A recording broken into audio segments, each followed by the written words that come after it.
প্রতিদিনের মতো আজকেও চলেছে হেমস্টারের মিউট ফ্রি কম্বো কার্ড চ্যালেঞ্জ।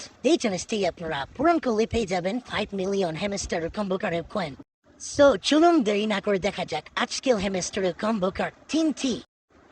প্রথম কার্ডটির জন্য আমাদের যেতে হবে BRN টিম, সেখানে এরপর নিচে আসলে আমরা পেয়ে যাব বুকিং সাসপিশিয়াস অ্যাকাউন্ট কার্ড। আর এটি হচ্ছে আমাদের আজকে দিনের সর্বপ্রথম কম্বো কার্ড। দ্বিতীয় কার্ডটির জন্য আমাদের খুব বেশি রেগেতে হবে না, কারণ এর একটু নিচেই রয়েছে আমাদের দ্বিতীয় কার্ডটি, সেটি হচ্ছে কমপ্লিয়েন্স অফিসার কার্ড। এরপর সর্বশেষ কার্ডটির জন্য আমরা চলে যাব স্পেশাল যে সেকশনটি আছে সেখানের একটু নিচেই আমরা স্কুল করলে পেয়ে যাব ইউটিউব 25 মিলিয়ন কার্ড। আর এই তিনটি কার্ড যখন আপনারা কালেক্ট করবেন তখন সাথে সাথে আপনাদের অ্যাকাউন্টে 5 মিলিয়ন কয়েন